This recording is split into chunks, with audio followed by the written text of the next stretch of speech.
Assalamualaikum warahmatullahi wabarakatuh. Selamat siang, Bapak Ibu, para peserta webinar ya, Sehati Seminar Edukasi Kesehatan Awam tiap bulan untuk masyarakat Indonesia di luar negeri. Jadi ini merupakan Sehati edisi perdana. Perkenalkan saya sebagai host, Dr. Pandu Hanito Habibi SPOG. Saya adalah anggota ID Cabang Surabaya. Jadi webinar Sehati ini adalah hasil kerjasama antara ID Cabang Surabaya dengan PDITT, Perhimpunan Dokter Indonesia di Timur Tengah. Jadi ini berangkat dari concern kami di mana ternyata banyak WNI atau orang Indonesia begitu ya yang sudah berdomisili di luar negeri, kemudian ternyata masih kurang mendapatkan akses kesehatan yang memadai di luar, minimal dari segi informasi. Jadi mudah-mudahan platform ini Sehati bisa menjadi sarana sharing atau bisa mendapatkan informasi yang tepat dari para ahli di bidangnya masing-masing. Jadi sebagai edisi perdana ini nanti akan ada topik kanker mulut rahim. Dan sebelum kata sambutan, mungkin ada sebaiknya supaya merasa di Indonesia atau di tanah air kita sama-sama menyimak, mendengarkan lagu kebangsaan Indonesia Raya. Silakan.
Ya, pertama-tama kita bisa menyimak sambutan dari Ketua ID Cabang Surabaya, Dr. Brahmana Askandar SPOG, subspesialis onkologi. Kepada beliau, kami persilakan. Silakan Dr. Brahmana. Ya, Assalamualaikum warahmatullahi wabarakatuh. Selamat siang. Mungkin ada yang sudah masih pagi ya, mungkin di sana ya. Jadi terima kasih yang saya hormati Dr. Pujo Hartono, kemudian moderator Dr. Salmon Charles, kemudian Dr. Hayatun, dan Ketua PDTI Dr. Iqbal Mukhtar, dan juga Dr. Pandu, kemudian dan tim, ada Mas Alan, ada Mbak Eki. Jadi alhamdulillahirobbilalamin kita diberikan kesempatan untuk kumpul dalam satu layar ya. Ini ada di mana-mana nih yang kumpul dalam satu layar ini. Jadi berangkat dari ide bahwa ya kita harus sedekah ilmu ya, sedekah ilmu untuk masyarakat, baik masyarakat yang WNI di luar negeri maupun masyarakat di Indonesia.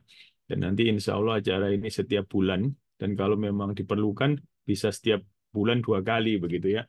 Topiknya berganti-ganti nanti. Nah, nanti admin akan mengkoordinasi mengenai hal ini. Mungkin ada request topik, monggo disampaikan ke kita ya. Tentang misalnya mau, dok sekali-sekali jangan penyakit, misalnya kecantikan, boleh. Kita punya ahli spesialis kulit, ahli estetika, nanti tentang jantung boleh. Jadi keahliannya lengkap dan itu harus keilmuan kita harus bermanfaat bagi masyarakat. Mungkin dari saya nggak panjang lebar. Sekali lagi selamat datang para bapak, para ibu semua dimanapun berada. Nanti dimanfaatkan diskusi semaksimal mungkin untuk kebaikan kita bersama. Terima kasih banyak. Wassalamualaikum warahmatullahi wabarakatuh.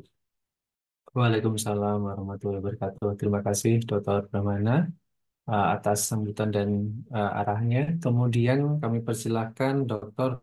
Iqbal Mukhtar, MPH, MKKK, Diplomakat, Dokmed, SPOK, SPOK sebagai Ketua PDITT, Perhimpunan Dokter Indonesia di Timur Tengah. Silakan Dr. Iqbal. Baik, terima kasih Dr. Pandu. Assalamualaikum warahmatullahi wabarakatuh. Selamat siang, salam 24 jam buat kita semua. Eh, Pertama-tama, terima kasih untuk Dr. Brahmana, kemudian Dr. Pujo yang pada hari ini bersedia untuk menjadi pembicara, dan juga kepada Dr. Brahmana yang bersiap dan setuju untuk menyatakan kolaborasi dengan PDITT di dalam menyelenggarakan program ini. Demikian pula teman-teman sekalian dari di Surabaya dan juga dari PDITT, selamat siang, salam sejahtera pada siang hari ini. Mudah-mudahan kita semua dalam keadaan sehat. Dan demikian juga peserta webinar ini dari seluruh dunia.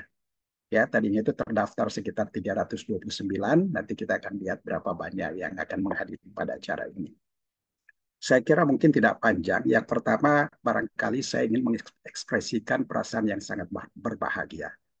Karena pada hari ini kita dari PDITT diberi kesempatan untuk berkolaborasi dengan IDI Surabaya. IDI Surabaya ini merupakan sebuah organisasi yang sangat solid, yang memiliki kemampuan untuk menyelenggarakan kegiatan-kegiatan berbasis pendidikan secara konsisten dan high quality. Dan ini telah kami amati selama ini. Jadi kami lihat bahwa teman-teman di Surabaya ini telah melaksanakan berbagai kegiatan itu secara konsisten yang memberikan tambahan pengetahuan bagi teman-teman dokter dan masyarakat lain. Ada salah satu program mereka yang namanya program Dolan, itu yang mengangkat isu-isu yang sangat krusial di bidang kedokteran, dan ini di launch kepada semua teman-teman sejawat di seluruh Indonesia. Nah, berangkat dari hal ini, kami kemudian tergerak untuk kemudian mengajak teman-teman di Surabaya untuk mencoba membagikan expertise dan knowledge mereka kepada masyarakat Indonesia yang ada di luar negeri dan masyarakat awam. Ini merupakan kesempatan yang baik sekali karena masyarakat kita di Indonesia dan masyarakat awam itu dan di luar negeri itu berhadapan dengan situasi di mana mereka membutuhkan informasi kesehatan yang akurat dan jelimet dan dari orang yang memang kompeten di bidangnya. Nah, karena itu kami mengucapkan terima kasih untuk hal ini. Mudah-mudahan apa yang akan kita lakukan ini berlanjut terus menjadi sebuah milestone, dan suatu saat nanti insya Allah akan memberikan amal jariah bagi kita semua karena kita memberikan tambahan pengetahuan bagi masyarakat awam dan masyarakat Indonesia di luar negeri. Saya kira itu saja sambutan dari saya. Sekali lagi terima kasih banyak buat Dr. Brahmana dan seluruh tim Ikatan Dokter Indonesia Surabaya. Mudah-mudahan kegiatan ini bisa kita lanjutkan sebagai sebuah kegiatan yang bermanfaat bukan hanya bagi masyarakat Indonesia, tetapi juga masyarakat Indonesia di luar negeri. Saya kira cukup sekian. Terima kasih. Saya kembalikan kepada Dr. Pandu. Assalamualaikum warahmatullahi wabarakatuh dan selamat siang. Waalaikumsalam warahmatullahi wabarakatuh. Terima kasih Dr. Iqbal atas sambutannya. Berikutnya perkenalkan salah satu senior kami di Surabaya yang kami hormati sekaligus sebagai narasumber juga, Dr. Pujo Hartono, SPOG, spesialis onkologi, untuk juga bisa memberikan sambutan. Silakan Dr. Pujo. Waduh. Terima kasih. Assalamualaikum warahmatullahi wabarakatuh. Waalaikumsalam. IDI Surabaya, Dr. Brahmana dan teman-teman. Betul yang disampaikan. Selamat siang dulu. Selamat pagi ya Dr. Iqbal. Saya mengikuti terus Dr. Iqbal di Forkom dan di WA Group. Mungkin kita belum pernah ketemu langsung. Tetapi sebuah pengakuan dari teman-teman di luar dan bukan hanya pengakuan tetapi bahkan kolaborasi. Saya kira sangat bagus dan bukan tidak mungkin nantinya barangkali teman-teman yang di luar pun juga bukan hanya dari kita untuk teman-teman tetapi juga dari teman-teman untuk kita termasuk untuk masyarakat yang di seluruh dunia saya kira. Eh, ya saya kira cukup banyak program yang dikerjakan dan yang saya lihat adalah konsistensinya. Dan mudah-mudahan ini akan berlanjut terus dan kita menunjukkan bahwa dokter ini peduli. Ya. Jadi kita peduli ke masyarakat, peduli ke anggota, ya. Kita terus memaintain kompetensi mereka, bahkan mengupdate juga. Bukan hanya maintaining, tapi update kalau ada hal-hal yang baru. Saya kira itu mungkin yang bisa saya sampaikan. Terima kasih atas kolaborasi dengan PD Perhimpunan Dokter di Timur Tengah ya. Mudah-mudahan nanti merambah tidak hanya ke Timur Tengah. Terima kasih Dr. Iqbal, Dr. Brahmana. Wassalamualaikum warahmatullahi wabarakatuh. Waalaikumsalam warahmatullahi wabarakatuh. Baik, terima memperkenalkan tadi Dr. Brahmana dan Dr. Pujo adalah salah dua dari narasumber kita hari ini. Jadi untuk topik yang pertama kanker mulut rahim ada dua narasumber. Yang pertama adalah Dr. Pujo Hartono, SPOG Spesialis Onkologi. Beliau adalah konsultan onkologi ginekologi di FK Fakultas Kedokteran Universitas Airlangga, RSUD Dr. Sutomo. Beliau juga merupakan ketua PP atau pengurus pusat POGI tahun 2015 tahun 2018. Dan sebagai narasumber kedua adalah Dr. Brahmana Askandar, SPOG Spesialis Onkologi. Beliau juga merupakan konsultan onkologi ginekologi di Fakultas Kedokteran Universitas Airlangga, RSUD Dr. Sutomo, dan beliau adalah ketua ID Cabang Surabaya. Dan yang akan bertindak sebagai moderator adalah Dr. Hayatun Naimah, spesialis paru konsultan FAPSR. Beliau adalah anggota PDITT, Perhimpunan Dokter Indonesia Timur Tengah, dan moderator kita yang kedua adalah Dr. Salmon Charles Pardumuan Tuasiaan, SPOG. Beliau merupakan, selain sebagai SPOG, adalah wakil dekan di Fakultas Kedokteran Universitas Ciputra, Surabaya. Baik, jadi nanti topik formatnya akan ada introduksi oleh kedua narasumber, dibimbing oleh moderator, dilanjutkan dengan diskusi. Silahkan berikutnya saya serahkan kepada moderator Dr. Yaya dan Dr. Charles untuk bisa memimpin acara saat ini. Silakan, Dok. Baik, terima kasih Dokter Pandu. Assalamualaikum warahmatullahi wabarakatuh. Selamat pagi teman-teman sekalian. Saya rasa tadi Dokter Pandu sudah menjelaskan panjang lebar.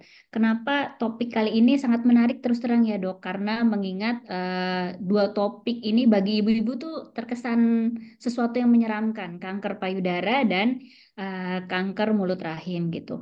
Apalagi berdasarkan dari data WHO ternyata kanker mulut rahim ini ternyata kanker nomor 2 setelah kanker payudara pada perempuan. Nah, baiklah para peserta sekalian, sebelumnya nanti setelah para narasumber akan memberikan informasi terkait mengenai penyakit tersebut, maka akan kita lanjutkan dengan sesi diskusi. Ini tentu akan menjadi hal yang menarik bagi teman-teman sekalian. Apalagi kalau kita tinggal di luar negeri nih kendalanya Dok, kendala bahasa karena bahasa Inggris itu bukan merupakan bahasa ibu. Jadi kalau kita ke dokter kadang-kadang untuk konsultasi itu rasanya sulit sekali untuk mengemukakan apa yang kita ingin ingin tahu gitu Dok. Jadi waktunya memang kalau konsultasi agak lama, tapi kita bingung kita sebenarnya apa sih yang mau kita tanyakan dalam bahasa yang mungkin kadang yang mau kita tanyakan ternyata ditangkapnya berbeda dengan dokternya gitu ya Dok ya. Jadi ini merupakan hal yang ditunggu-tunggu nih untuk para eh, pegawai migran mungkin ataupun diaspora di luar negeri. Baik, tanpa panjang kata, narasumber kita yang pertama akan dibawakan oleh Dr. Pujo Hartono, subspesialis onkologi. Waktu dan tempat saya persilakan, Dok. Baik, terima kasih. Assalamualaikum warahmatullahi wabarakatuh. Pertama, terima kasih Dr. Hayatun yang memimpin acara ini, juga Dr. Salmon. Sekali lagi Dr. Iqbal, kemudian Dr. Brahmana, Dr. Pandu. Terima kasih saya diberi kesempatan perdana untuk menyampaikan masalah kanker serviks. Saya izin share screen ya.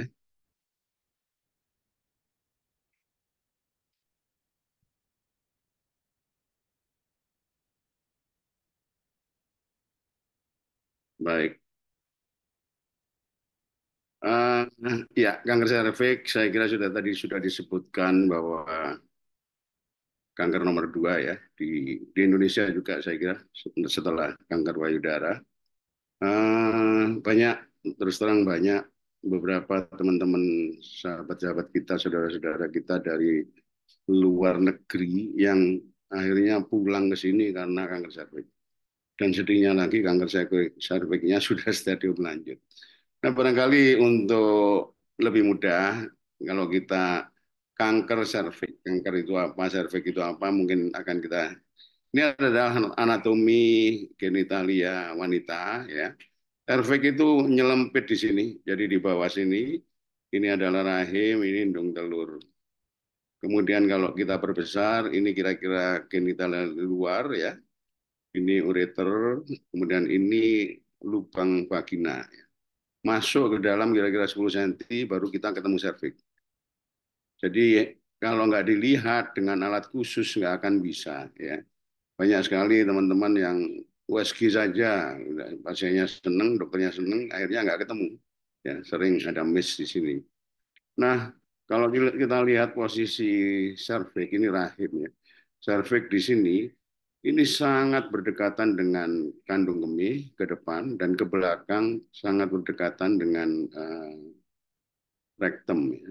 Artinya apa? Risiko menyebar ke sekitarnya itu sangat tinggi, sering terus kemudian terjadi apa namanya perdarahan dari kencing berdarah, kemudian berak berdarah, bahkan bukan tidak mungkin jebol ya menembus resesnya dari vagina dan sebagainya. Ini kalau sudah cukup terlambat. Jadi, nah kadang-kadang teman-teman ini bingung, saya tumor atau kanker kandungan. Kandungan itu ada bermacam-macam sebetulnya. Yang pertama serviks, ini yang terbanyak ya. Yang kedua ovarium, ya, kanker ovarium ini yang cukup mematikan, dan ketiga endometrium, selainnya itu ada vagina dan sebagainya. Nah ini gambaran serviks pada yang belum pernah melahirkan atau melahirkan seksio, nggak pernah dilewati apa-apa. Nah kalau sudah melahirkan, apalagi normal, biasanya gambarannya sudah seperti ini. Ini sudah dilewati janin yang cukup besar. Nah, kalau tadi kita membicarakan serviks, nah tumor itu apa? Tumor atau dan kanker itu bedanya apa sih sebetulnya?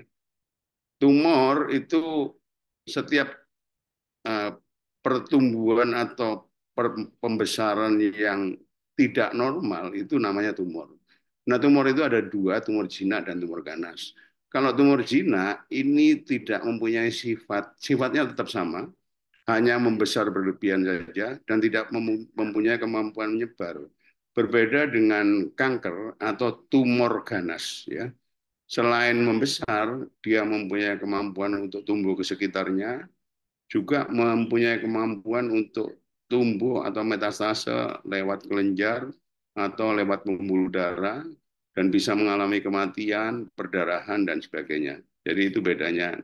Kira-kira perjalanannya seperti ini, ada sudah perubahan pada sel, kemudian bertambah banyak, kemudian ada yang sifatnya mulai kelihatan berubah, disebut ganas belum, tetapi disebut normal juga belum, dan akhirnya betul-betul menjadi keganasan dan bisa menyebar kemana-mana lewat berbagai cara.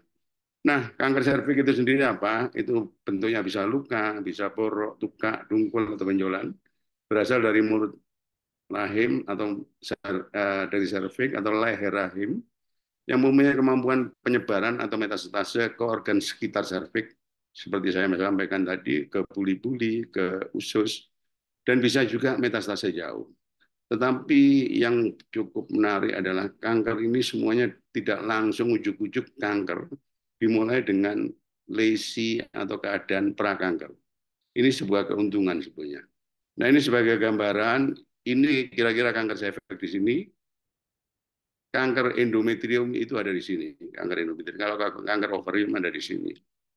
Nah, ini adalah gambaran mulut rahim dengan alat khusus. Ini menunjukkan bahwa nanti terkait dengan kenapa hubungan seksual pada usia yang muda itu risikonya juga besar. Karena bagian serviknya ini kelihatan lebih ke arah luar.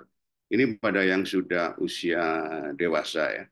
Ini pada yang masih usia muda di bawah 20 tahun, ini berisiko sekali kalau ada infeksi HPV di situ. Ini kalau tadi gambaran yang mulus, ini gambaran yang sudah nggak karu-karuan seperti ini. Ini lebih parah lagi, ya. Ini kalau periksa begitu dibuka celana langsung keluar cairan jamur darah dan berbau sekali. Dan mayoritas yang datang ke tempat kita itu biasanya seperti ini. Nah ini stadiumnya kalau kita misalnya ya sekedar tahu saja, kalau stadium 1 itu masih terbatas di mulut rahimnya sendiri. Dan ini masih istilahnya operable. Stadium 2 yang awal juga ini sudah mulai keluar dari mulut rahimnya. Ini sudah mulai menyeberang ke sekitarnya. Ini stadium 3. Stadium 3 sudah, dan kita tahu di sini itu ada ureter. Ada ureter dari ginjal ke kandung kemih. Ini pasti akan terdampak. Nah kalau sudah di stadium 4 sudah cukup jauh. Nah kalau di literatur disebutkan semakin dini kita ketahui itu tahan hidup 5 tahun itu semakin bagus ya. Apalagi kalau kita temukan pada stadium prakanker. Kita lihat kalau sudah stadium 4 ini sudah ya tinggal mungkin 10 sampai 15% saja yang 5 tahun lagi masih bertahan. Nah, kanker serviks di Indonesia tadi juga disampaikan nomor 1 adalah kanker di Indonesia nomor 1 payudara, saya kira cukup banyak. Kemudian serviks ya kita yang nomor 2 serviks ini. Kemudian dilanjutkan ovarium yang nomor 3 dan endometrium juga mulai banyak. Saya sering menyampaikan sayang atau rugi atau eman kalau wanita Indonesia kena kanker serviks lagi. Kenapa? Karena penyebabnya jelas, perjalanannya lama, tidak ujuk-ujuk lagi. Bisa dihindari, bisa dideteksi dini, bahkan sekarang ada vaksin HPV. Mudah-mudahan pemerintah segera menyiapkan ini terutama untuk remaja-remaja usia di bawah 15 tahun. Yang perlu dilakukan adalah paham gejala. Sebenarnya ini yang sebetulnya yang perlu difahami oleh ibu-ibu, oleh teman-teman semuanya. Dan mau dilakukan pemeriksaan dalam, ini yang jadi kendala yang terbesar.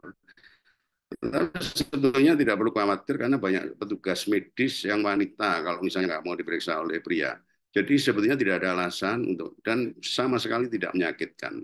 Yang menyedihkan di negara lain sudah mulai menurun, tetapi di kita justru masih tinggi sekali. Nggak berkutit mulai saya mahasiswa sampai sekarang, itu rasanya angkanya ya gitu-gitu aja. Dan yang sedih lagi nggak pernah berubah stadiumnya. Masuk sudah dalam stadium yang inoperable ya. Capaian screening di tempat kita ini masih rendah. Ini mungkin kendalanya ya bisa dari kita sendiri petugas juga dari masyarakat. Dan terus terang tidak banyak yang saya nggak bisa hanya di USG saja dok, nggak bisa. Ya ini harus diyakinkan betul. Kalau untuk melihat kanker serviks apalagi lesi prakanker nggak mungkin dengan USG ya.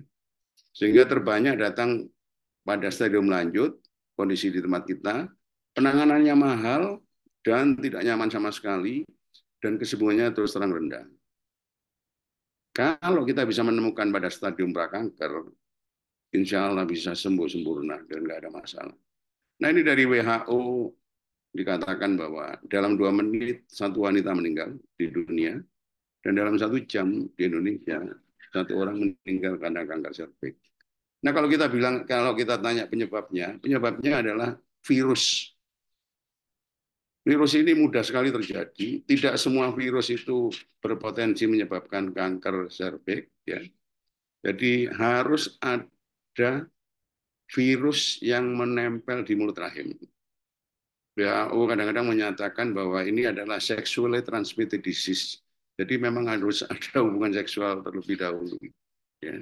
Meskipun beberapa teori juga mengatakan lain, tetapi terus terang saya belum pernah menemukan pasien kanker serviks yang belum pernah melakukan hubungan seksual. Berbeda mungkin belum pernah menikah ya, tetapi sudah pernah berhubungan seksual.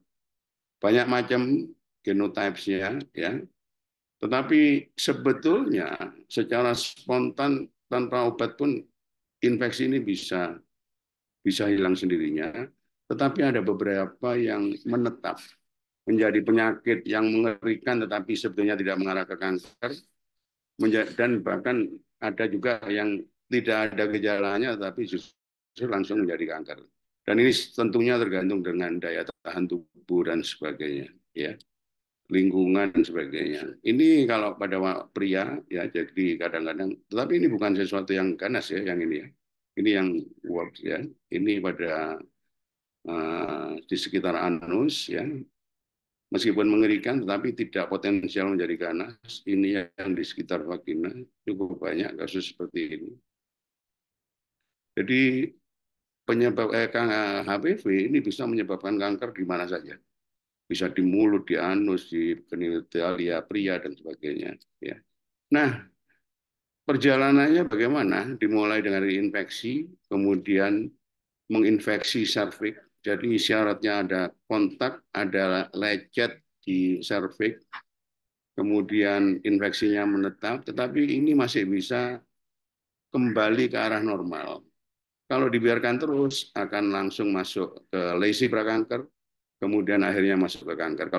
Kalau sudah seperti ini sudah one way traffic, sudah nggak bisa kembali lagi. Ini kira-kira gambaran-gambaran perubahan selnya. Ini kira-kira gambaran juga pada kondisi yang normal. Ini sudah mulai ada perubahan, tetapi masih bisa kembali ke sini. Ini juga perubahannya semakin banyak.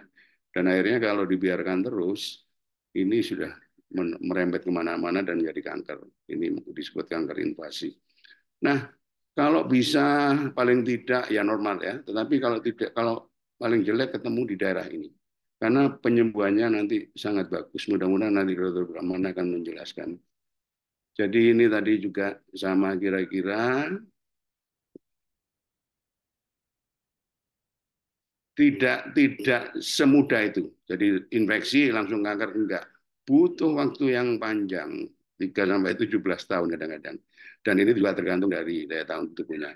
Kadang-kadang di tempat kita seorang yang sudah menopause itu merasa sudah finish, jadi seolah-olah nggak ada penyakitnya. Padahal harus ingat pada saat menopause itu mulai muncul entah kanker apapun. Jadi harus lebih berhati-hati justru. Nah, ini kira-kira perjalanannya sama dengan yang tadi. Jadi penyebabnya harus ada HPV dulu, kemudian persisten menyebabkan perubahan dari sel normal menjadi displasia, low grade, high grade, dan akhirnya menjadi karsinoma kalau tidak diatasi dengan cepat. Nah, kalau kita bicara gejala, banyak juga yang tanpa gejala, ya. Kemudian keputihan, perdarahan, nyeri, ya. Harus kita perhatikan juga ada perdarahan pasca sanggama, perdarahan menopause, perdarahan yang tidak teratur, haid yang tidak teratur, kemudian perdarahan pasca menopause, keputihan disertai perdarahan, dan habis dilakukan pemeriksaan, mungkin teman-teman melakukan pemeriksaan spekulum atau USG vagina, lalu kalau ada darahnya kita harus hati-hati. Dan ini tidak bisa diraba, diperkirakan, tapi harus dilihat betul, harus dilihat betul. Kalau sudah nyeri itu sudah stadiumnya sudah lanjut ya. Jadi jangan sampai nunggu nyeri. Kanker apapun kalau sudah nyeri itu mestinya stadiumnya sudah lanjut. Nah, ini beberapa faktor risiko HPV pasti ya. Kemudian multiseksual ya. Kemudian pasti sosial ekonomi ini sangat akrab dengan negara kita. Merokok, lingkungan merokok, riwayat penyakit menular seksual, multivaritas, dan kalau ini ada kombinasi saya kira potensi itu akan semakin meningkat. Nah, pencegahan saya kira sama, tidak berganti-ganti pasangan, tidak melakukan hubungan seksual yang terlalu dini. Itu yang saya katakan tadi bahwa mulut rahim itu cenderung terbuka keluar, jadi mudah terekspos dengan HPV kalau melakukan hubungan seksual. Nah, pemeriksaan atau screening atau deteksi dininya bagaimana? In speculum. Mau tidak mau nggak bisa ditawar lagi, harus dibuka celananya, dimasuki alat untuk apakah dilakukan pap smear, thin prep, atau HPV testing. Sangat tidak menyakitkan, hanya dioles saja, ya. Cuman bukanya ini sudah seperti kita kadang-kadang kalau buka celana dalam itu seperti tukang parkir. Kanan kiri setelah sudah tertata rapi celana dalamnya belum dibuka. Ini sering terjadi, ya. Banyak cara juga dengan in speculo visual acetic acid ini untuk daerah-daerah yang di tempat kita masih cukup banyak dikerjakan, jadi diberi diolesi. Cuka akan terlihat putih di daerah serviks yang tidak normal. Kemudian bisa dilanjutkan dengan kolposkopi, biopsi, dan lain-lain. Ini pemeriksaan MRI, CT scan, dan sebagainya. Tetapi dengan ini saja saya kira sudah cukup untuk kita mendeteksi. Ini pemeriksaan yang model lama, tapi saya kira sudah mulai banyak ditinggalkan. Ini yang thin prep. Ini kolposkopi, ini kadang-kadang terpaksa kita lakukan biopsi. Ya. Nah, strategi prevensi itu ada primary prevention. Ini apa? Mengurangi risiko. Jadi risiko-risiko yang tadi sudah disebutkan, kalau itu bisa dikurangi, insya Allah akan berkurang, ya. Kemudian yang terbaru adalah vaksinasi HPV. Mudah-mudahan ini segera terselenggara. Ada pembicaraan Dr. Brahmana sebagai Ketua Himpunan Onkologi Ginekologi Indonesia dengan Kemkes, rasanya sudah hampir mencapai kesepakatan untuk diberikan ke seluruh anak-anak di kira-kira 12 sampai 15 tahun. Ini HPV vaksin. Kemudian secondary prevention. Jadi mendeteksi sedini mungkin, ya. Ini yang masih rendah sekali cakupan kita, ya. Enggan rasanya. Kalau nggak ada keluhan, males. Kalau ada keluhan biasa dianggap biasa, ya. Tidak semua berdarahan, tidak semua kemutian pasti kanker. Tetapi ada baiknya kalau itu terjadi, paling tidak pernah dilakukan pemeriksaan oleh dokter, apakah dokter umum, dokter kandungan, mungkin bidan bisa, dan pernah dilakukan, minta dilakukan pemeriksaan dalam dengan spekulum, dengan alat khusus untuk membuka vaginanya sehingga kita bisa melihat langsung serviksnya, ya. Kalau ini dikerjakan, insya Allah mungkin dokter kandungan saya, dokter Pramana, kehabisan pasien. Sudah nggak ada lagi pasien usia serviks. Ini yang kita harapkan. Tetapi fakta yang ada sekarang masih jauh dari itu. Ini goal target dari WHO bahwa ke depan 9% anak itu sudah melakukan paling tidak 15 tahun ya sudah pernah vaksinasi. Kemudian 9 dilakukan ini. Dan sekarang sudah mulai dengan HPV testing. HPV testing ini cukup mungkin lebih ekonomis sehingga tidak perlu setahun sekali, 2 tahun sekali, atau 3 tahun sekali. Karena kalau HPV-nya negatif, nggak mungkin dalam 5 tahun ke depan akan terjadi kanker serviks. Ya. Kemudian 90% yang sudah mengalami kanker ini teratasi dengan baik. Nah, ini yang kendala yang cukup besar. Di Surabaya itu hanya ada 3 tempat radiasi. Ya. Kalau kita sudah stadium lanjut, kita lebih banyak berbicara dengan radiasi, kemoterapi, dan radiasi di tempat kita itu masih minimal. Antriannya masih panjang, cukup banyak pasien meninggal karena menunggu antrian. Ini kondisi yang ada di tempat kita. Mudah-mudahan ke depan target atau goal-goal WHO ini juga bisa kita kerjakan di tempat kita. Dan tertiary prevention, saya kira mungkin akan dibicarakan banyak nanti oleh Dr. Brahmana Skandar. Saya kira mungkin sementara itu dari saya. Terima kasih. Wassalamualaikum warahmatullahi wabarakatuh. Mudah-mudahan akan banyak pertanyaan nanti yang muncul dari teman-teman, dari saudara-saudara semuanya. Terima kasih. Wassalamualaikum warahmatullahi wabarakatuh. Waalaikumsalam. Terima kasih. Waalaikumsalam warahmatullahi wabarakatuh. Terima kasih Dokter Pujo. Sedikit Baik teman-teman, untuk pertanyaan nanti silahkan diisi di kolom komentar. Untuk narasumber kedua selanjutnya akan dimoderatori oleh Dokter Salmon siap. Charles, spesialis obstetri dan ginekologi. Silakan Dok. Terima kasih, Dok. Pembicara kedua pada hari ini adalah Ketua ID Surabaya, yaitu Dr.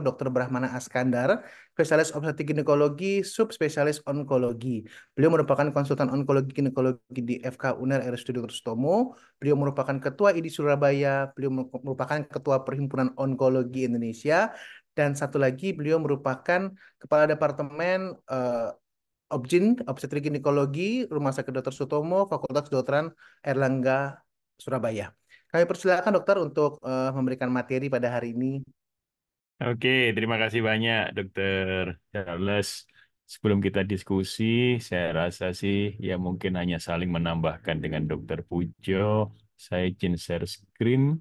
Saya coba cari-cari slide begitu ya. Saya banyak buat slide untuk presentasi-presentasi. Saya cari yang judulnya ini memang ya. Melawan kanker serviks ya. Judulnya bombastis, tapi harus kita lakukan begitu ya. Karena yang melawan itu tidak bisa kita sendiri. Jadi nggak bisa onkolog, nggak bisa dokter umum, tapi perlu perlu kerjasama kita semua, mulai bidan, mulai otoritas kesehatan, mulai masyarakat dan lain-lain. Sehingga saya kasih nama berjuang melawan kanker serviks begitu ya. Ini saya nggak usah, dokter Pujo sudah. Nah, kira-kira ini adalah kanker serviks itu luar biasa loh di Indonesia. Itu masih nomor 2 setelah kanker payudara. Kalau kita lihat negara tetangga ya, negara tetangga itu beberapa sudah bukan nomor 2 lagi dia, ada di nomor 5 begitu ya. Kalau kita ngomong di Inggris, di Jepang, di Amerika, wah sudah nomor sekian gitu ya. Nah ini gambar yang kanan itu ini menurut data WHO yang terakhir 2022, ini 2020, 2022 tidak banyak beda. Jadi yang pertama itu adalah kanker payudara pada perempuan, yang kedua adalah kanker serviks ya. Kalau yang sebelah kiri itu kanker pada perempuan dan laki-laki dijadikan satu begitu ya figurnya ya. Jadi kanker serviks itu sempurna untuk tidak boleh terjadi. Ibaratnya begitu. Sempurna untuk tidak boleh terjadi. Kenapa? Nanti kita jelaskan ya, artinya ya. Nah, sudah tidak boleh terjadi, sebagian besar stadium lanjut ya. Zaman Dokter Pujo sampai sekarang pun ya tetap stadium lanjut sebagian besar. Data di kita itu stadium 3B datang itu. Semua hampir stadium 3B proporsinya itu ya. Nah, ini menambah sulit. Kenapa? Karena kalau sudah stadium lanjut, pengobatannya itu adalah radiasi. Jadi pasien datang, dok, saya tolong dioperasi, dok. Saya sudah siap operasi. Padahal stadiumnya stadium 3. Bukan kita tidak mau melakukan operasi, tetapi tidak mendapat manfaat dengan operasinya, tidak menyembuhkan lagi operasinya. Yang kedua, operasinya berisiko tinggi. Berisiko tinggi kalau menyembuhkan kita tempuh, berisiko tinggi dan tidak menyembuhkan sehingga kita tidak mengerjakan. Jadi artinya stadium lanjut hanya diradiasi. Nah, ini mungkin teman-teman yang saat ini tinggal di luar negeri lebih mudah mendapatkan akses ya kira-kira ya Dokter Hayatun ya. Nah, kalau ini teman-teman kita di Indonesia ini mungkin sedih juga nih. Ini gambar kita 2019. Rasanya mudah-mudahan jauh lebih membaik. Jadi 2019 itu 16 dari 34 provinsi di Indonesia itu ada fasilitas radioterapi. Tapi membacanya harus dibalik. Kalau 16 dari 34 ada, berarti sisanya tidak ada. Gitu kan. Berarti sisanya tidak ada. Nah, padahal stadium lanjut. Nah, kalau teman-teman yang di luar negeri, mudah-mudahan tidak ada yang kanker serviks ya, tetapi artinya fasilitas radioterapi kelihatannya jauh lebih mumpuni di sana ya. Nah, ini data di Indonesia. Tadi Dokter Pujo sudah mengemukakan. Jadi kira-kira setiap hari itu 60-an ya, 57. Ingatan saya adalah 60 begitu ya. 57 perempuan di Indonesia itu meninggal ya. Jadi kita besok siang kira-kira sudah ada 60 orang yang meninggal begitu ya. Jadi kalau kita kecelakaan pesawat begitu ya, mungkin kita prihatin, sangat prihatin dengan korban-korbannya begitu. Tetapi sebetulnya kanker serviks tidak kalah memprihatinkan, tidak kalah memprihatinkan. Satu pesawat memang ratusan orang, tetapi ini tiap hari 57 kira-kira itu ya. Nah, kanker itu termasuk cost yang paling tinggi untuk healthcare, bahkan bukan hanya di Indonesia, di seluruh negara memang cancer healthcare yang paling tinggi. Di kita jantung, otak, kanker, dan ginjal itu kanker nomor 2, kira-kira 3,5 triliun yang dikeluarkan untuk pengobatan kanker, ya. Nah, datang dari stadium lanjut. Nah, penyebabnya itu apa? Jelas loh. Jadi kanker serviks itu adalah sempurna untuk tidak boleh terjadi dalam bahasa sederhana. Kenapa? Satu sebabnya jelas, yaitu apa? Infeksi, HPV infection. Kanker yang penyebabnya adalah infeksi tidak boleh terjadi. Contoh apa selain kanker serviks? Kanker liver, hepatitis. Artinya apa? Tidak boleh terjadi. Tidak, hepatitis bisa dicegah. Sama dengan kanker serviks. Satu, penyebabnya jelas.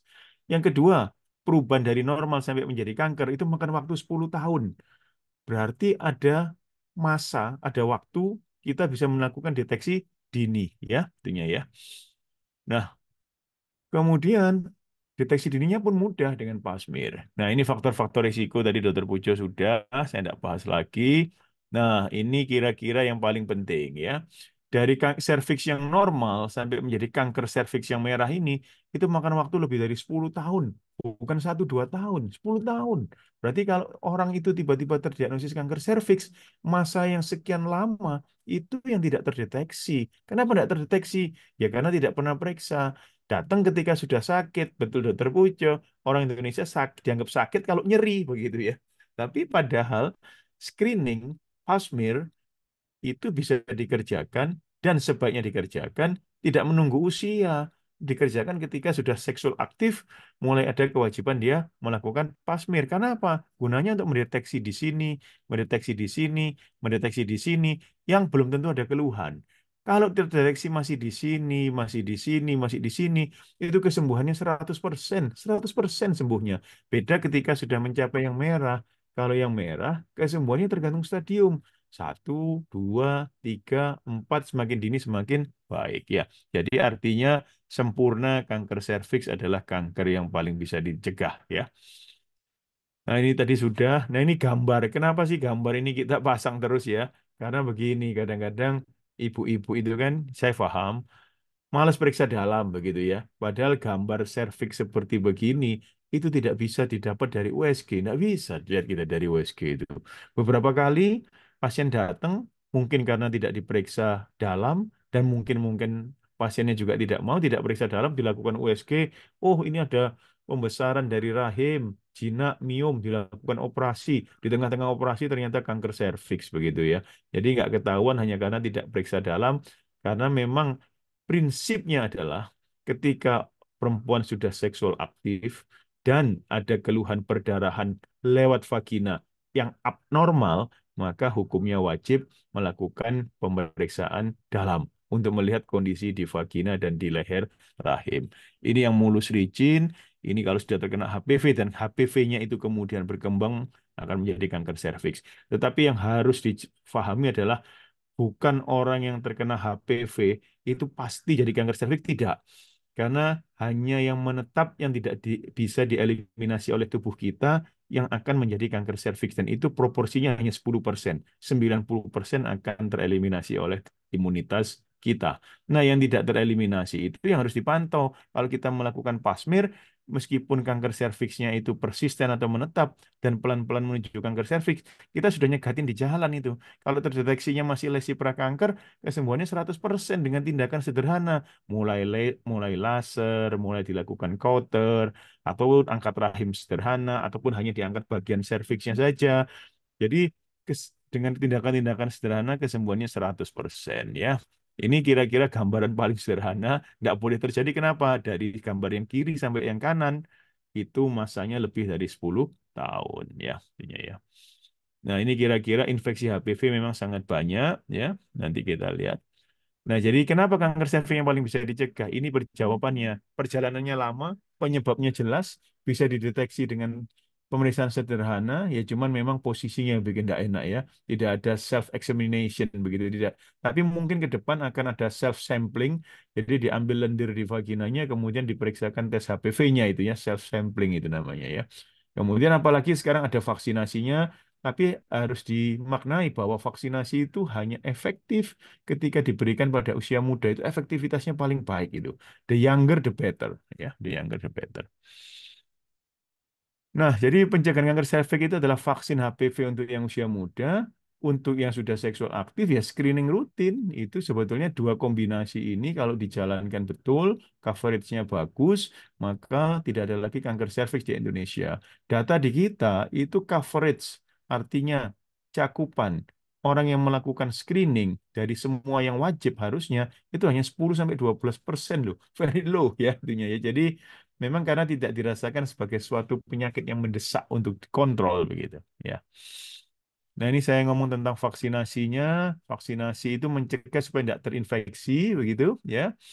Tapi yang utama pada usia muda ya, pada usia muda karena apa? Sebetulnya kalau orang itu terinfeksi HPV itu dia tidak masuk ke dalam darah dan lain-lain tidak, tetapi hanya ngendon saja di serviks dan pelan-pelan kalau dia menetap bisa menjadi kanker serviks tapi hanya 10% karena yang 90% akan tereliminasi. Nah, kalau divaksinasi terbentuk imunitas kalau ada HPV masuk kemudian bisa dieliminasi. Ya, saya tidak cerita banyak mengenai ini. Nanti kita mungkin pada diskusinya saja ya. Nah, ini kita lihat ya. Kalau vaksinasi itu diberikan sebelum hubungan memulai aktivitas seks itu protection rate-nya itu mencapai 90% protection rate-nya itu. Tapi ketika diberikan sudah seksual aktif tetap dapat mendapat manfaat. Tetapi manfaatnya tidak bisa sama dengan mereka yang muda-muda diberikan ketika belum seksual aktif gitu ya. Jadi memang protection rate-nya berbeda banyak. Makanya anjurannya dan program dari pemerintah dan saat ini gratis sudah sejak 2023 menjadi program wajib di Indonesia. Anak kelas 5 SD diberikan suntikan pertama, anak kelas 6 SD diberikan suntikan kedua. Kemudian pasien tanya, "Dok, itu sudah program wajib gratis untuk anak SD. Kalau kita-kita yang sudah umur 25 bagaimana?" Belum.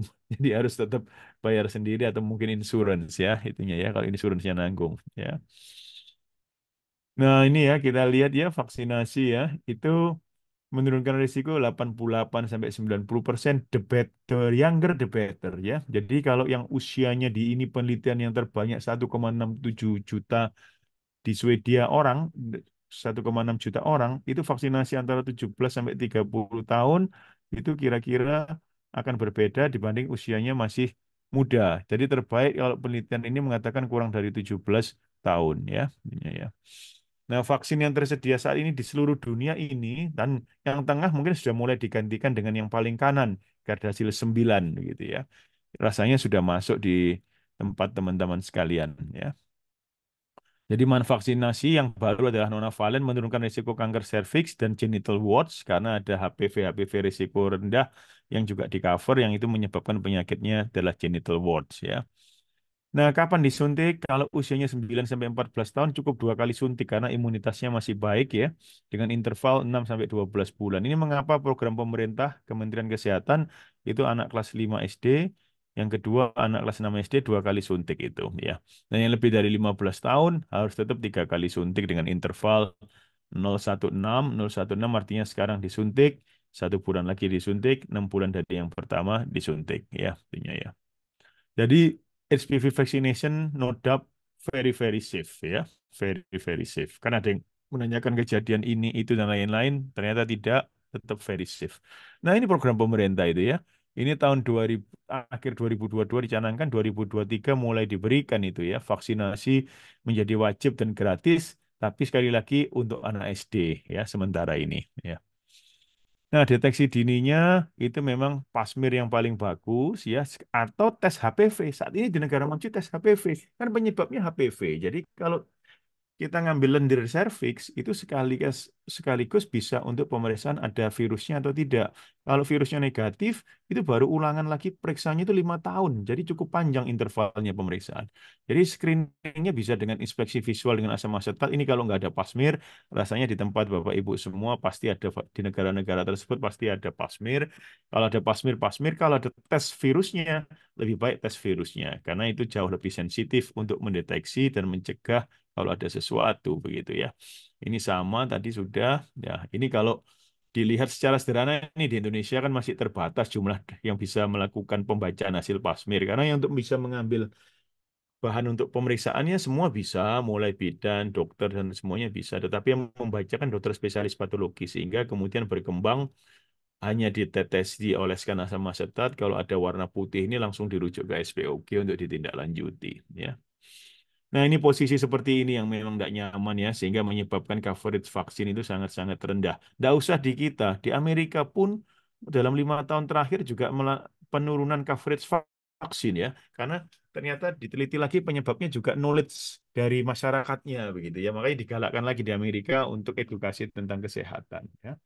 Dilakukan 1 sampai 3 tahun sekali sesuai petunjuk dokter, tapi kalau tes HPV bisa 5 tahun sekali dan dilakukan sampai usia 65 tahun ya.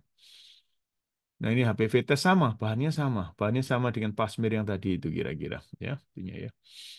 Nah, kalau WHO sudah ke depan akan menganjurkan lebih baik tes ada tidaknya virusnya dibanding pap smear ya. Jadi kita sedang menuju ke sana, health technology assessment-nya oleh Kementerian Kesehatan sudah dijalankan dan memang lebih efektif, dan ini tinggal implementasinya pas ke screening itu apakah berganti menjadi kewajibannya tes HPV ya. Jadi ini panduan-panduan screening, yang penting screening. Ada keluhan, ayo screening. Karena apa? Nggak dibatasi usia. Dok, saya sudah menopause, perlu nggak saya ini screening kanker serviks? Tetap perlu. Dok, saya sudah tidak hubungan seks, tetap perlu nggak? Tetap perlu ya. Jadi tidak ada kaitan. Berhenti ketika usia 65 tahun dengan syarat riwayat screeningnya jelas. Tidak bisa kemudian tidak pernah screening, screening pertama 65, kemudian stop nggak. Karena tetap harus dilanjutkan. Yang teratur, stop usia 65 tahun. Ya. Jadi apa yang bisa kita lakukan ya ini sebetulnya ya. Ini risk faktornya dikurangi. Jadi secara sederhana vaksin pada usia yang muda, screening pada yang sudah seksual aktif. Kalau itu keduanya dijalankan, tidak ada lagi kanker serviks ya. Jadi penjagaan primernya vaksinasi, penjagaan sekundernya screening kanker serviks, tersiernya kalau ditemukan langsung segera dilakukan pengobatan atau treatment ya. Ini target WHO 2030. Salah satu negara yang akan bisa diperkirakan untuk mencapai ini adalah negara tetangga kita, Australia. Australia akan kira-kira bisa bisa sesuai target ya. Jadi 90% tervaksinasi, 70% melakukan screening, dan 90% dari yang sudah terdeteksi ada kelainan pada screeningnya itu dilakukan pengobatan. Jadi 90, 70, 90. Mudah-mudahan kita juga bisa mencapai target ini ya. Intinya ya. Ini kira-kira target WHO 2030 untuk di seluruh dunia ya. Jadi kesimpulannya, ayo vaksin pada yang usia muda dan screening kanker serviks rutin ya. Rasanya gitu dari saya. Mungkin nanti lebih banyak diskusi, bebas, silahkan ditanyakan. Nanti kita berembuk bersama. Terima kasih banyak. Wassalamualaikum warahmatullahi wabarakatuh. Terima kasih kepada Dr. Brahmana Askandar. Sebelum kita masuk, mungkin saya akan sedikit summary untuk dari Dr. Pujo dengan Dr. Brahmana. Dari Dr. Pujo, poin-poin penting adalah pertama, bahwa kanker serviks ini kanker yang diinisiasi oleh virus human papilloma dan memiliki perjalanan penyakit yang cukup lama, mulai dari perubahan ringan dari serviks sampai ke keganasan. Ada beberapa banyak faktor risiko seperti infeksi, multiseksual, multiparitas atau banyak anak. Kemudian dapat terjadi apabila sudah melakukan hubungan seksual sedini mungkin atau di bawah 20 tahun. Dan dari Dr. Brahmana bahwa pada saat ini terdapat 42 sentra radioterapi dan kanker serviks ini merupakan pembunuh nomor 1, 100 kasus terjadi setiap hari dengan 57 meninggal. Kemudian yang paling penting adalah target dari WHO 90, 70, 90, di mana untuk mengakhiri kanker serviks kita mengharapkan bahwa 90% masyarakat diberikan vaksin, 70% masyarakat akan melakukan screening, dan 90% yang sudah terjadi kanker serviks dapat ditangani dengan baik di masing-masing negara. Kami persilakan Dr. Hayatun untuk diskusi. Baik, terima kasih Dokter Charles untuk resumenya. Jadi sebenarnya poinnya yang paling penting itu, ini kan pertumbuhannya lambat ya dok ya. Jadi kadang-kadang tuh kalau saya sering dengar misalnya ada orang tuh, saya nggak pernah ada keluhan apa-apa loh dok, kok tahu-tahu udah stadium 4 gitu ya. Jadi orang tuh datang dengan kayak gitu, kenapa bisa kayak gini? Kemudian kalau poin lainnya tuh kalau di paru dok, biasanya kalau pasien kanker paru pasti selalu bilang, eh ini tiba-tiba dok gitu. Kalau paru biasanya saya tiba-tiba berhenti merokok jadi ada kanker gitu. Jadi rata-rata umumnya pasien datang setelah mereka berobat dulu ke orang pintar karena merasa ini pasti ada hal lain gitu, karena kan mereka datang nggak ada keluhan apa-apa kok, tahu-tahu sudah dibilang stadium lanjut gitu dok. Kemudian tadi benar yang dibilang sama dokter Charles juga ya dok, ini kan karena virus dan harus kita harus mulai screening saat sudah aktif secara seksual. Jadi kalau pada masyarakat awam umumnya mereka mengatakan bahwa kayaknya perlunya screening nanti deh setelah umurnya lebih dari 50 tahun gitu dok. Karena pengalaman dengar dari sebagian besar orang seperti itu. Kayaknya kalau masih muda belum perlu gitu ya dok. Nah, kalau saya sebenarnya punya pertanyaan nih dok, kalau untuk anak-anak tadi dok, untuk kan kita sudah mulai vaksin HPV di Indonesia ya dok. Kalau di sini di UAE kebetulan untuk HPV anak sekolah itu divaksin di sekolah dok. Jadi sudah ada datanya, kemudian divaksin di sekolah mereka datang dari SEHA, jadi dari kayak Kementerian Kesehatannya datang ke sekolah untuk vaksin.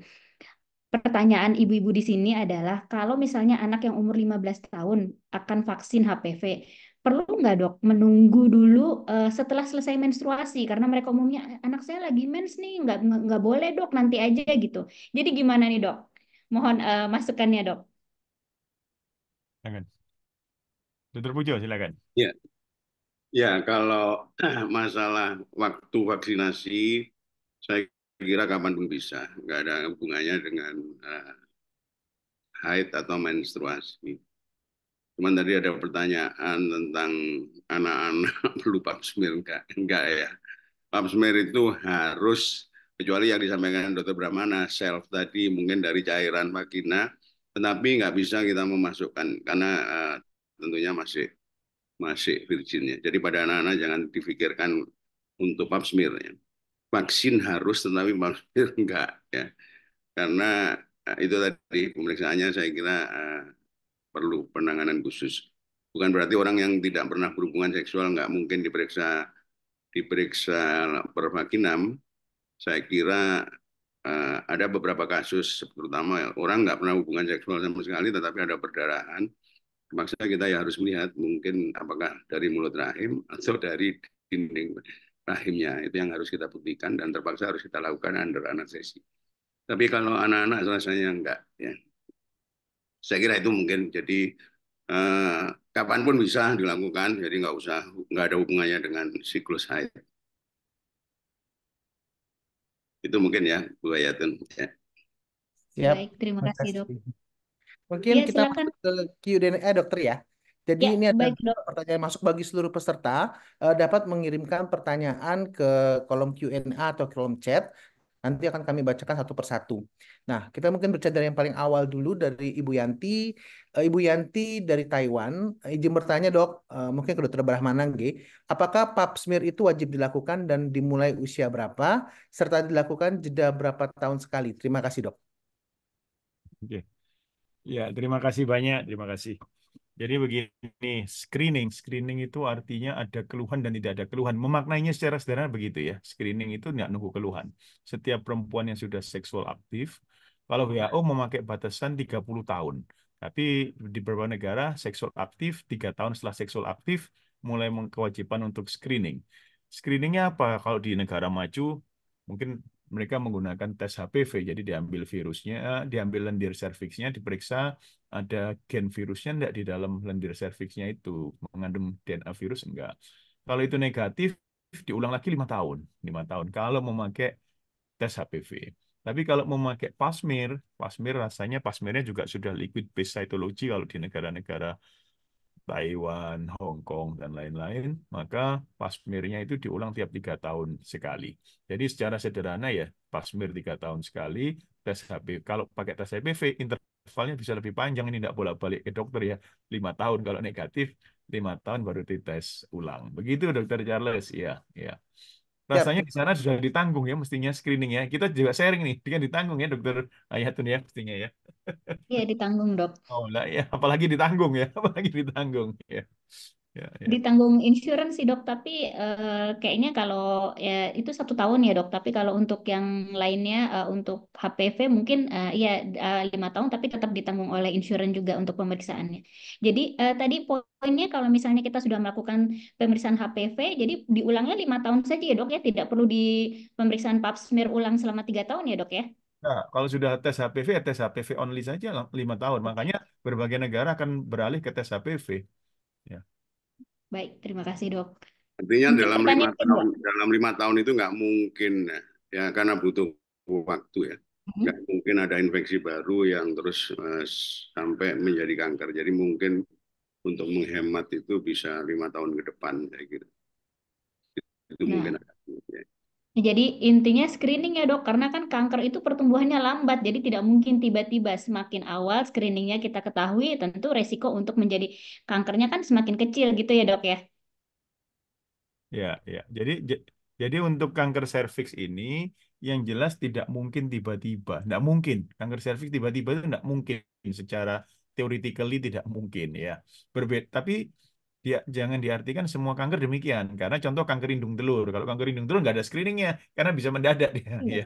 Tapi untuk serviks paling sempurna. Perkataan saya paling sempurna tidak boleh terjadi. Karena alasannya itu jelas, panjang, ada vaksinnya, ada screeningnya, lengkap, komplit. Jadi jangan sampai terjadi. Apalagi saya dengar tadi di luar negeri, teman-teman kita ini kan di cover ya, di cover. Kalau di cover dimanfaatkan begitu ya. Mungkin satu-satunya itu kadang-kadang ya namanya, jangan dikira loh, saya Dokter Pujo ini kadang-kadang lupa juga waktunya check up gitu ya. Ini kan sama juga aja, kadang-kadang kan juga lupanya itu ya. Padahal kan ditanggung, fasilitas ada lengkap, jalani kalau usul saya. Ya, gitu Dokter Pujo ya. Ya, ya, ya. Masih banyak Kalau pertanyaan ibu-ibu kira-kira, biasanya Dok. malu, Dok. Kenapa? Biasanya ibu-ibu malu. Biasanya ibu-ibu malu. Jadi bisa nggak, Dok, kalau nggak periksa dalam gitu, USG aja. Nah, itu pertanyaannya selalu, Dok, USG saja. Padahal USG saja tadi sudah disebutkan ya, Dok, bahwa USG itu tidak mampu untuk mendeteksi ya, Dok ya, karena kita lihat kan di mulut rahimnya. Baik, Dok, mungkin kita lanjut ke pertanyaan kedua ya, dokter ya. Pertanyaan kedua ini untuk Dokter Pujo dari Ibu Hana di Jakarta. Jika sudah vaksin tahun 2008 dengan Cevarik dua jenis HPV 16 dan 18, apakah sudah cukup atau tidak perlu vaksin ulang, Dok? Mengingat sudah ada Gardasil 9. Itu pertanyaan pertama, Dok. Untuk yang kedua, kemudian apakah ada tips atau trik untuk penanganan mengatasi keputihan? Nah, yang ketiga, untuk laki-laki perlu tidak, Dok, untuk vaksin HPV? Dan tadi kalau yang keempat sudah dijawab ya, Dok, usia berapa sudah tidak perlu HPV dan pap smear. Baik, Dokter Pujo, silakan, Dok. Baik, terima kasih. Jadi memang HPV ya Gardasil rasanya sudah Cervarix ya Cervarix mungkin sudah Cervarix itu Eropa kalau nggak salah Gardasil itu mungkin Amerika ya buatan Amerika. Dulu ada dua ini tapi kalau nggak salah ada lagi beberapa ya dari Cina kalau nggak salah. Tapi sekarang sepertinya dikuasai ya ini terlepas dari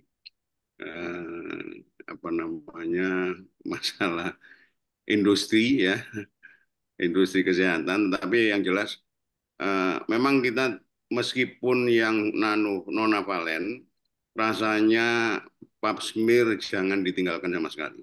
Karena masih ada beberapa yang mungkin tidak tercover. Apalagi yang 16-18. Jadi menurut saya kalau sudah itu ya nggak masalah. Ya. Sampai saat ini penelitian saya kira masih cukup bagus coveragenya. Bahkan tidak ada istilah booster pada kanker serviks, pada vaksinasi HPV.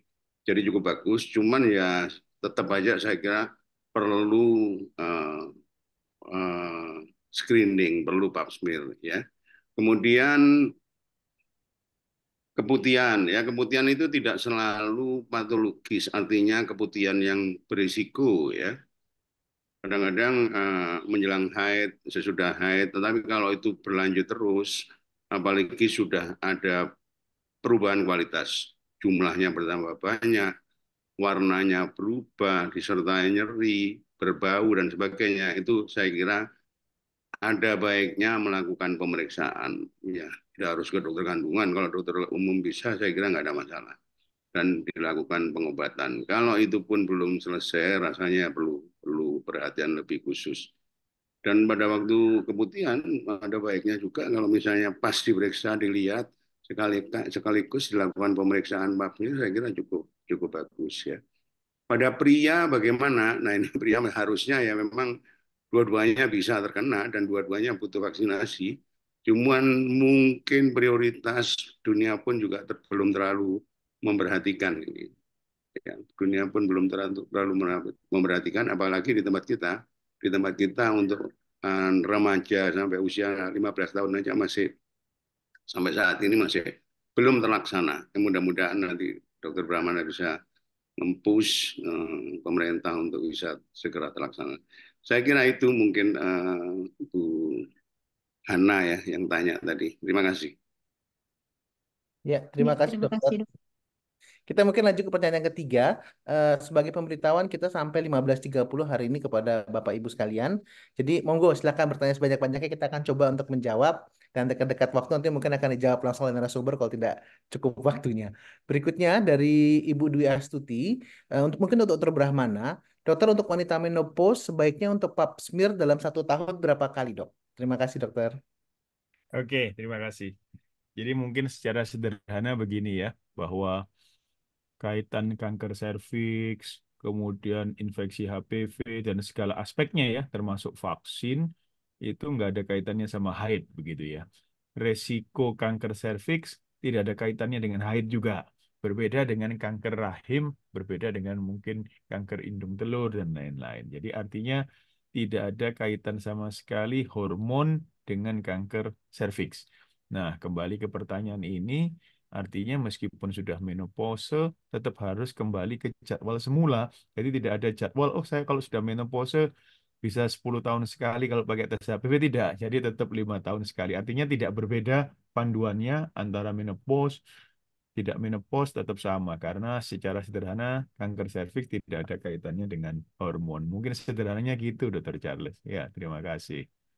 Nih, terima kasih dokter, cukup jelas bahwa memang ya kalau pap smear ya terus saja dilakukan sesuai dengan tadi saran dokter Brahmana. Kami kembalikan ke dokter Hayatun, Dok. Ya, baik dok. Ini ada pertanyaan untuk Dokter Pujo dan Dokter Brahmana. Jadi kebetulan dari Ibu Indria Sofyan ini, beliau adalah high risk cancer. Jadi selain regular screening juga melakukan genetic test. Pertanyaannya, apakah tes BRCA1 dan 2 juga sudah termasuk mengcover kanker serviks, dok? Terima kasih. Jadi ilmunya tinggi ini saya kira. Baik, ini memang sekarang ini beredar ya, mulai beredar cukup banyak genetic testing ya. Jadi kira-kira ada potensi apa pada diri saya. Tetapi sekali lagi untuk kanker serviks ini betul-betul memang karena infeksi HPV.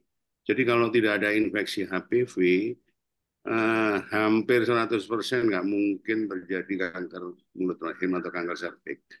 Ada memang beberapa tipe kalau nggak salah yang apa namanya tipe-tipe tertentu yang memang tidak terkait dengan itu, tapi sangat-sangat kecil sekali dan sangat-sangat jarang.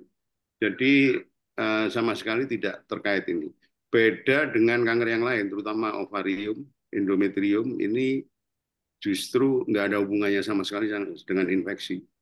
Nah, yang sering ditanyakan oleh pasien-pasien, dok ini menular nggak? Penyakit ibu saya ke saya. Itu rasanya kecil sekali ya. Harus ada lesi dulu di serviks, kemudian ada HPV yang masuk ya. Jadi nggak usah takut berlebihan, kadang-kadang sampai kamar mandinya disendirikan dan sebagainya. Nah, BRCA1/2 itu barangkali lebih ke arah breast dan ovarium mungkin ya. Kalau di serviks memang ada sih pemeriksaan-pemeriksaan di serviks yang kira-kira terkait dengan masalah pengobatannya nanti. Dan terutama untuk kasus-kasus yang advance ya. Jadi sekarang sudah mengarah ke precision medicine, personal medicine, untuk pengobatan yang pas kira-kira apa kalau ada kelainan yang seperti ini. Dan kelainan itu justru bukan justru disebabkan karena infeksinya tersebut ya, berbeda dengan ovarium. Kalau ovarium memang dimulai dari ada sesuatu yang negatif di dalam tubuhnya kemudian berkembang menjadi kanker. Seperti itu mungkin. Mungkin Dr. Brahmana bisa menambahkan. Terima kasih. Oke. Terima kasih. Ya, jadi begini, untuk kanker serviks saat ini belum ada panduan yang kuat untuk melakukan pemeriksaan estimasi risiko. Saya nyebutnya estimasi risiko ya. Seberapa besar saya berisiko begitu ya.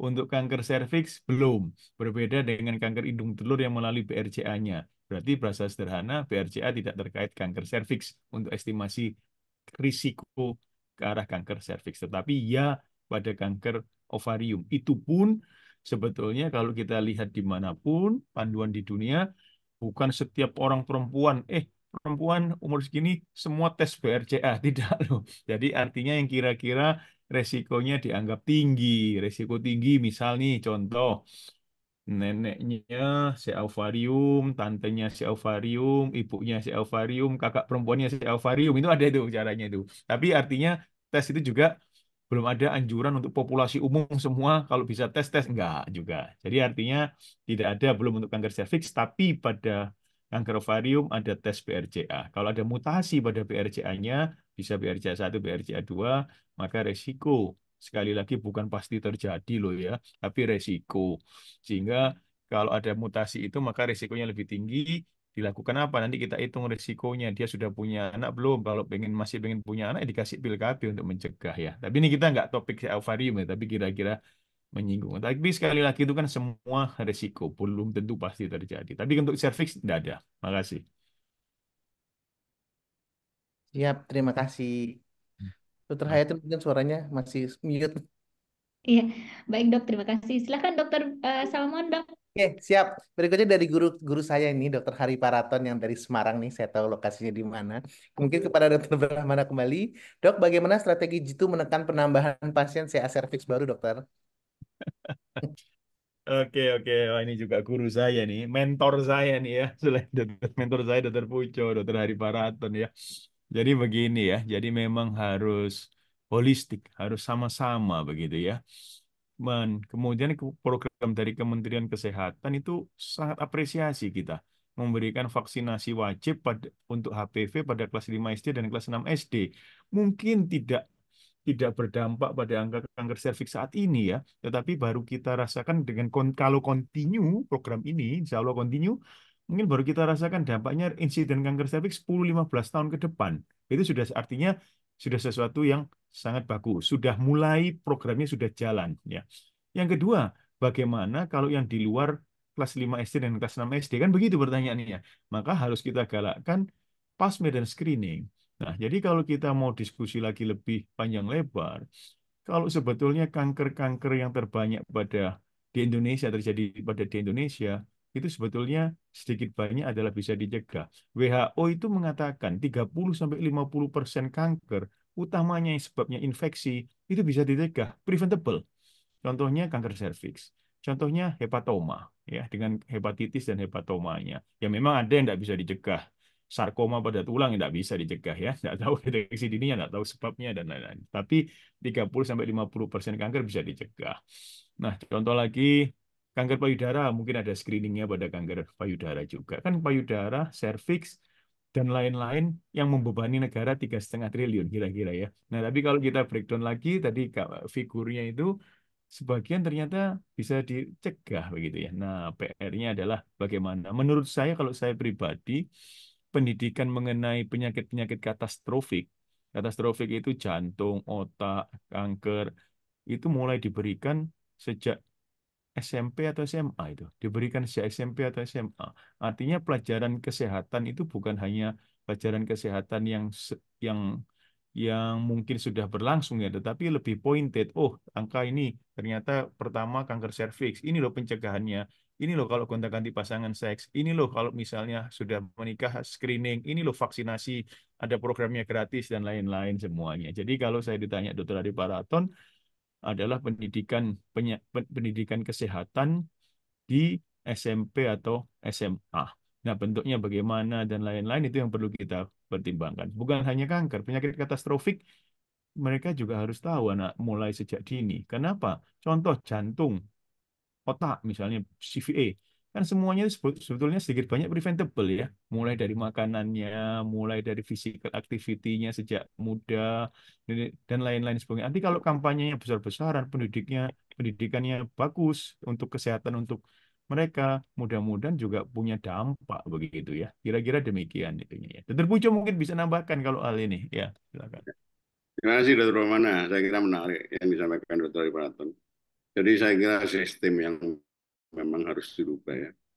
Mulai dari pendidikan, kemudian kesungguhan dari pemerintah lah menangani kanker cervix ini.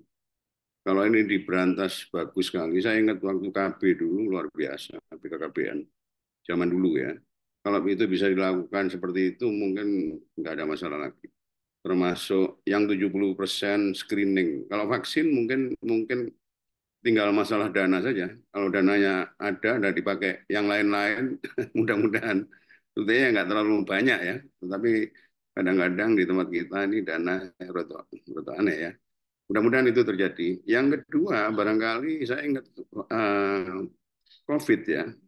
COVID ini orang terdeteksi semuanya. Nah, barangkali kalau kita sudah mempunyai sistem yang bagus, siapa di RT ini yang belum vaksin, siapa di RT ini yang belum apa namanya pap smear, belum pernah pap smear. Ini tentunya akan menjadi sangat bagus dan masing-masing saling mengingatkan. Tantangannya justru pada kita provider harus bisa melakukan dengan baik ya. Jangan sampai terus orang sudah mau dilakukan screeningnya aur-auran, ada miss dan sebagainya. Ini yang harus tugas kita, saya kira tugas Dr. Brahmana saya untuk mendidik teman-teman untuk melakukan pemeriksaan dengan proper ya. Tetapi kalau di masyarakat saya kira, jadi memang nggak bisa kita sendiri seperti yang disampaikan Dr. Brahmana tadi. Semuanya harus bergerak. Dan kalau sistem itu berjalan bagus, penyakit apapun saya kira mungkin akan mudah sekali terdeteksi. Dan lagi-lagi kalau kita ngomong yang high-end robot dan sebagainya, kalau Singapura, Malaysia, Taiwan, kemudian Thailand itu sudah layak lah ngomong-ngomong yang high-end, yang bagus, yang tetapi di tempat kita itu layanan dasar masih belum selesai. Nah ini saya kira PR kita bersama. Saya kira itu mungkin dari Pak Ton. Terima kasih. Sulit tapi bisa ya, Dok. Sulit Ya, tapi bisa optimis. optimis. Ya. Terima kasih. Ini Dokter Pandu apa ada yang raise hand apa mau live bertanya Iya, live? Oh iya, silakan. saya mau. Selamat sore dokter, aku Hana ya Jakarta. Dok, Ya. saya ingin tanya dengan dokter Brahmana. Tadi saya tertarik ya dok untuk pemeriksaan HPV DNA dengan pap smear itu dikerjakan secara bersamaan. Dulu Oke. saya juga begitu waktu di 2008, tapi saya nggak ingat dokter. Saya hanya periksa HPV DNA, kemudian saya harus tes lab dulu ke patologi anatomi, ternyata hasilnya negatif ya, tidak ada virus. Baru saya boleh divaksin 3 kali karena saya kan waktu itu usianya kurang lebih udah 30-an ya dokter. Nah terus udah gitu divaksin itu, tapi saya harus lewatin prosedurnya HPV DNA dulu pemeriksaannya seperti kayak gitu dokter. Disuntiknya sih di tangan ya waktu vaksin. Nah pertanyaan saya, bagaimana pemeriksaan HPV DNA itu dijadikan satu dengan pap smear dokter? Prosedurnya seperti apa ya dokter? Terus tahannya kan antara kalau misalnya pap smear biasa 2 tahunan lah ya dokter, kita harus cek ulang. Tapi kalau HPV DNA 5 tahun, apa ya, seperti apa yang membedakannya dok? Apa lewat prosedur apa gitu? Mohon dijelaskan ya dokter.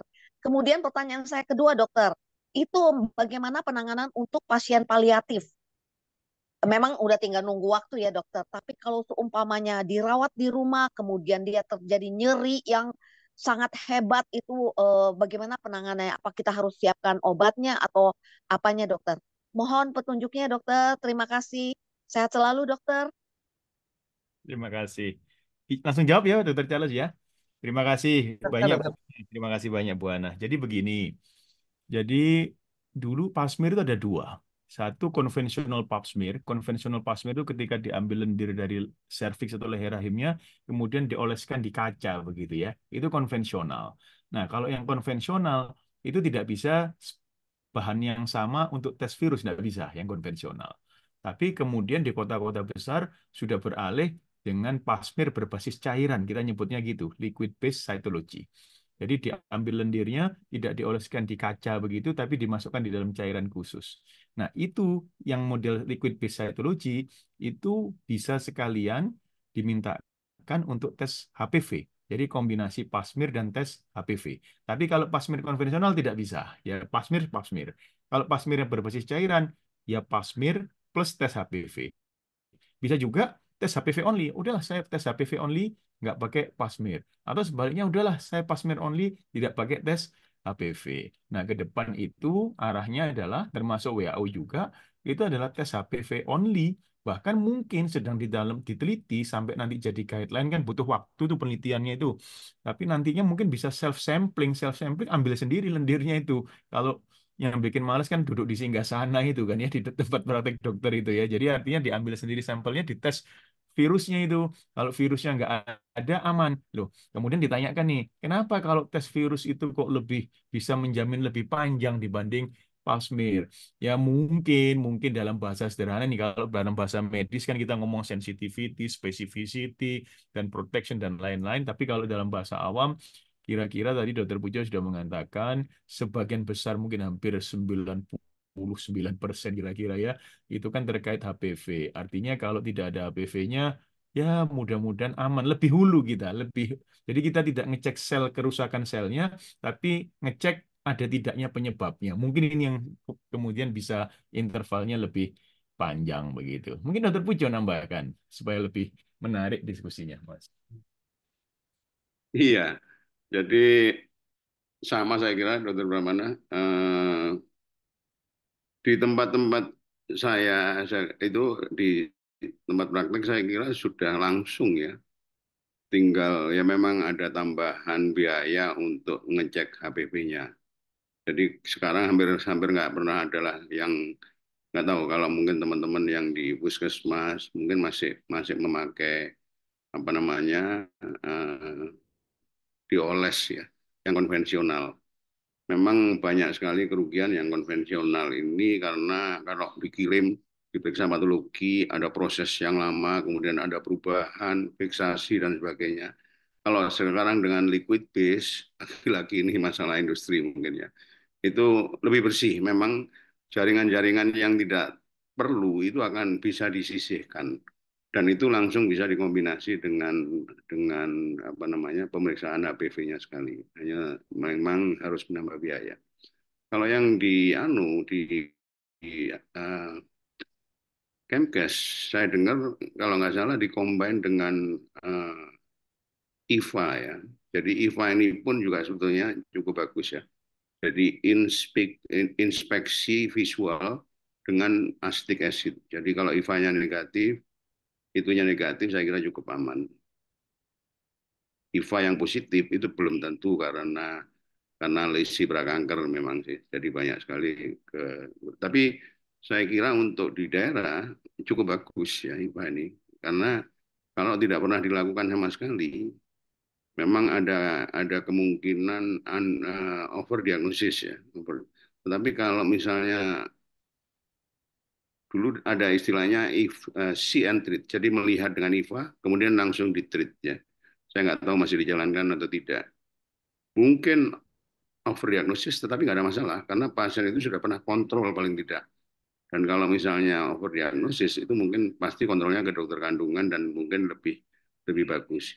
Tetapi kalau tidak pernah sama sekali, akhirnya ya datang seperti yang tadi, begitu dibuka celananya, baunya nggak karu-karuan, cairan mengalir dan sudah sampai di mana-mana. Dan itu mayoritas seperti itu, karena tidak tersentuh sama sekali oleh petugas kesehatan. Saya kira itu tambahan dari saya, Dokter Brahmana. Terima kasih dok. Pertanyaannya sebenarnya banyak banget ya dok. Jadi ini topiknya sangat menarik, tapi sayang sekali waktunya sepertinya tidak cukup ya dok. Mungkin Jadi, nanti Dokter, gini, jawab eh, yang tentang paliatif, dok. Satu aja. oh iya, Iya. oh iya paliatif, Heeh. paliatif. Terima Oke, kasih dokter saya kalau juga ada saya nyeri di rumah. juga paliatif ya. Jadi bagus itu pertanyaan Bu Ana. Kalau ngomong tentang kanker serviks, kita nyinggung paliatif. Kenapa kok saya bilang harus concern kita? Karena kita itu sebagian besar stadium lanjut loh di kita itu. Artinya apa? Stadium lanjut, kalau kemudian misalnya kita ini fasilitas radiasinya sangat mudah tanpa antrian di semua tempat, nanti kita arahnya ke sana ya. Itu kalau saat ini kan akan berujung pada akhirnya end stage gitu ya. End stage itu artinya mungkin sudah ada metastasis kemana, mungkin setelah diradiasi juga tetap kebal kankernya, maka kita masuk pada terapi paliatif. Apa sih maksudnya terapi paliatif? terapi paliatif itu membuat nyaman pasiennya loh, membuat nyaman. Paliatif itu jangan ada dua. Paliatif itu masih ada peran operasi juga, operasi paliatif namanya. Yang kedua, kalau untuk nyeri-nyeri kita bisa ngasih, dokter boleh ngasih morfin dan lain-lain. Paliatif untuk simptomnya, keluhannya. Saya beri contoh operasi tapi bersifat paliatif. Misal kanker serviks ya. Kemudian saking besarnya benjolannya, sudah stadium lanjut, kebal terhadap kemo, tebal terhadap sinar, maka kemudian dia menyumbat usus. Kemudian terjadi obstruksi namanya ilius. Tidak bisa disalurkan ke bawah tuh kotoran itu. Artinya ususnya melebar, melebar, melebar, nyeri orangnya, kemudian bisa-bisa juga infeksi dia ya. Maka itu kita harus lakukan operasi, tetapi operasinya bukan untuk menangani kankernya lagi, melawan kankernya lagi, tetapi operasinya membuatkan kantong pembuangan di perut. Karena ada obstruksi, ada hambatan di bawah, maka dikeluarkan lewat perut. Itu adalah operasi, tapi operasinya sifatnya paliatif. Jadi paliatif itu adalah tujuannya adalah simptom. Pasiennya itu kalau bisa symptomless, tidak ada keluhan begitu ya. Bergantung apa keluhannya, nyeri kah, perdarahan kah. Kalau perdarahan hebat, kanker serviks, diberikan radiasi. Radiasi hanya untuk menyetop pendarahan, bukan radiasi. Kalau sudah kambuh-kambuhan, radiasi tidak mempan lagi untuk menyembuhkan, tetapi untuk menyetop perdarahannya. Jadi kira-kira tindakan paliatif membuat quality of life pasiennya jauh-jauh lebih baik. Ya, Dokter Pujo, silakan. Jadi kalau kanker serviks yang terbanyak biasanya pada ginjal. Tadi saya di gambar sudah saya tunjukkan bahwa trek atau jalur dari ginjal ke buli-buli itu pasti terhambat pada stadium yang sudah lanjut. Dan dampaknya terus ngembung saluran kencingnya, bahkan ginjalnya pun juga ngembung, rusak, dan sebagainya. Dan tindakan paliatif bukan tidak mungkin dilakukan untuk bypass, ya, bypass, dikeluarkan, kalau masih bisa dipasang selang, di stent, kalau nggak bisa mungkin ya nefrostomi, jadi dikeluarkan. Jadi sekali lagi paliatif ini memang tidak mengobati lagi penyakitnya, tetapi lebih ke arah quality of life. Jadi kalaupun terjadi sesuatu, dia meninggal dalam keadaan yang tidak terlalu menderita. Kira-kira seperti itu. Tapi rasanya perlu. Dan itu yang 90% harus kita, artinya proper treatment termasuk paliatif, harus kita kerjakan. Itu targetnya WHO saya kira.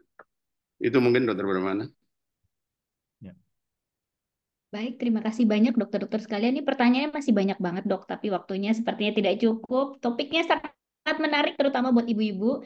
Jadi Saya mungkin usul nanti di anu aja, nanti kita jawab tertulis, nanti ah, di-share. baik dok, di grup baik ya dok ya gitu. Ya, Jadi ya. untuk closingnya saya rasa, jadi kalau CA cervix itu kan pertumbuhannya lambat, jadi akan lebih baik kita melakukan deteksi dini. Jadi melakukan pemeriksaan pap smear, kemudian apabila memungkinkan dilakukan vaksinasi HPV, terutama bagi anak-anak. Yang kedua, karena di Indonesia saat ini pasien datang sudah dalam stadium lanjut, sehingga radiasi dan kemoterapi pun tidak untuk menyembuhkan ya dok, tapi untuk memperbaiki kualitas hidup gitu. Dan bagi teman-teman diaspora, karena saat ini pemeriksaan pap smear dan HPV itu di cover, ada baiknya kita manfaatkan sebaik mungkin gitu. Jadi jangan malu untuk kontrol periksa ke dokter untuk deteksi dini supaya mencegah terjadinya CA cervix gitu ya dok ya intinya ya. Dan untuk di Indonesia saya rasa eh, eh, mungkin promosi kesehatan di puskesmas lebih ditingkatkan ya dok, karena kan kalau ibu-ibu itu agak malu untuk berobat ke dokter karena umumnya dokter-dokter kandungan tuh masih banyak yang dokter laki-laki, jadi ibu-ibu aduh malu datang berobat ke dokter kandungan gitu, masa harus apa diperiksa dalam gitu dok ya. Jadi saya rasa mungkin promosi kesehatan lebih ditingkatkan lagi supaya penyakit yang seharusnya ini tidak boleh ada seperti yang Dokter Brahmana bilang bisa kita hilangkan paling tidak ya dok ya untuk jangka beberapa tahun ke depan mungkin ya dok. Saya rasa demikian dari saya. Saya kembalikan ke Dokter Pandu. Silahkan dokter. Terima kasih. Ya, baik, terima kasih. Diskusi yang menarik, pertanyaan masih sisa banyak. Berarti kurang lama nih, kayak 1,5 jam. Mungkin bisa 2 jam Dua atau jam. 3 jam ini. Mana Ya, Dokter Iqbal. ya, bulan depan tetap ada ya, tetap ada kok nanti bulan depan ya, intinya Ya, ya. jadi betul. Terima kasih. Mengingatkan bahwa nanti insya Allah mudah-mudahan kita akan mengadakan sehati ini sebenarnya edukasi kesehatan awal tiap bulan, setiap bulan pada hari Sabtu jam 2 sampai jam 3, setengah 4 waktu Indonesia Barat ya. Jadi Sabtu setiap minggu hari kedua. Sabtu minggu kedua ya. Oke. kedua, betul. Sabtu Mhm. minggu kedua. Dan ini ada di-share di kolom chat bagi Bapak Ibu yang berkenan untuk mengikuti sehati ini, mungkin bisa mengikuti join grup WA, karena nanti informasi terkait sehati termasuk misalnya ada pertanyaan yang belum terjawab, mudah-mudahan akan bisa terjawab oleh narasumber, termasuk misalnya ada request, ingin request topik apa, bisa dari grup WA tersebut.